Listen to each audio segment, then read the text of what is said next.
Mabuhay, this is Bob from Love Beyond the Sea, a channel for marriage-minded men.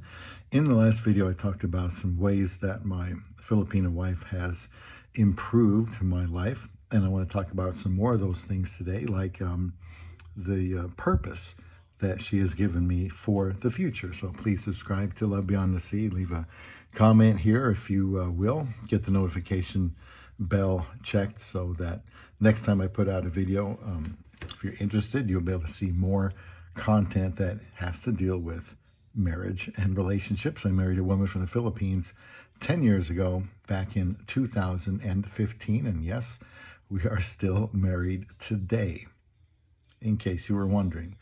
In fact, she has given me a new purpose for the future, being married to her.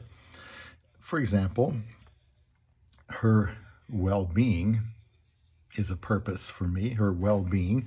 And this is a broad area because it encompasses both physical, mental, spiritual, and emotional health. I've spent much of my life learning about physical well-being, especially as it applies to my own medical needs. I want to know what's available. I want to know what it is. I want to know how it works and what the side effects are and so on. But now I get to use that kind of experience to help my wife to be healthy when something comes up. And she wasn't used to going to the doctor in the Philippines, and sometimes I have to sternly tell her that she needs to take advantage of the health care that we have here in America. I helped her find a female doctor shortly after she arrived in 2016 and remind her when it's time for her annual checkup and encourage her to make an appointment for something that needs to be checked. If she needs to take medication, which she really doesn't want to, I would make sure she knew her options and what the side effects were and how they worked, because I care about my baby. It can be frustrating to me because I know that the best time to get something checked out is right away in case it turns out to be serious.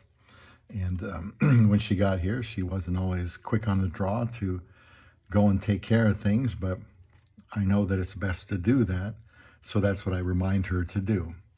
I also help my wife mentally and emotionally by wanting to know how her day was and to listen when she is having trouble with something or with someone. I tell her I am her biggest fan. I tell her she is more important to me than I am. I tell her that her welfare is my biggest concern. I tell her that she is the one for me and I don't want anyone else. I try to apologize when I've hurt her and forgive her when she has hurt me. And I help her spiritually by taking her to church and talking about life in the Bible and how they go together. Another area of something that has helped me have purpose in life now, going from being single for a long time to being married, is my wife's happiness. An aspect of her well-being is her happiness. I'm not referring to material things, since they don't bring happiness, but generally her being, being able to look forward to each day with as little worry and concern as possible.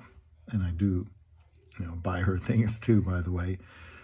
I want her to know that she can visit the Philippines when she needs to, because I know how happy that makes her. And I want to be good to her family and take an interest in them, because that also makes her happy and feel secure.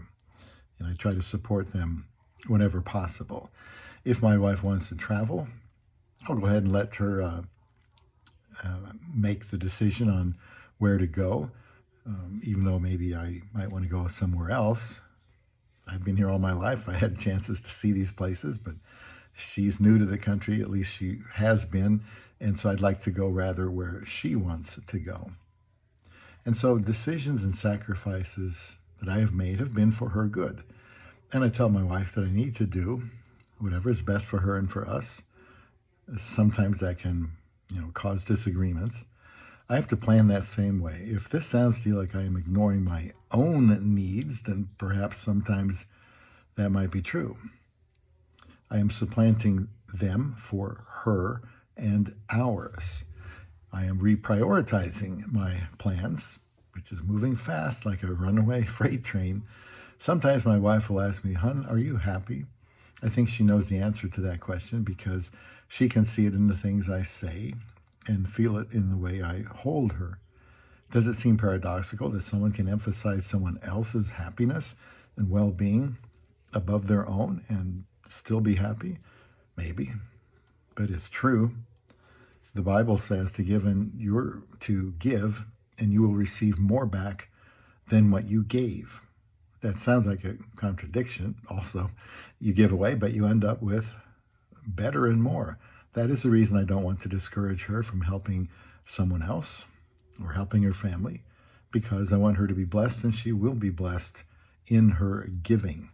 And I want to include another concept that helps energize and support my new purpose to do whatever is best for my Filipina wife, and that is esteeming others better than ourselves, which is a biblical principle. I don't have a problem being more concerned about the welfare of my wife, and no one exemplified that better than Jesus Christ when he rescued people from their sin debt by enduring hell for them so they can be with him in a far better place for all eternity. God is love, and he has made some hard-to-believe sacrifices for sinful people like us. And since I'm to love my wife as Christ loved the church, then some sacrifices will need to be part of that. And one of them is to esteem her needs as more important than my own. So in any small way, I want to pursue what is best for my wife, and I care less as time goes by about what matters to me. Amazingly, I feel fulfilled, and I look forward to life, so it hasn't hurt me any. Now, in the next part of this series, I'm going to talk about more ways that my Filipina wife has reset my priorities for the future here on Love Beyond the Sea.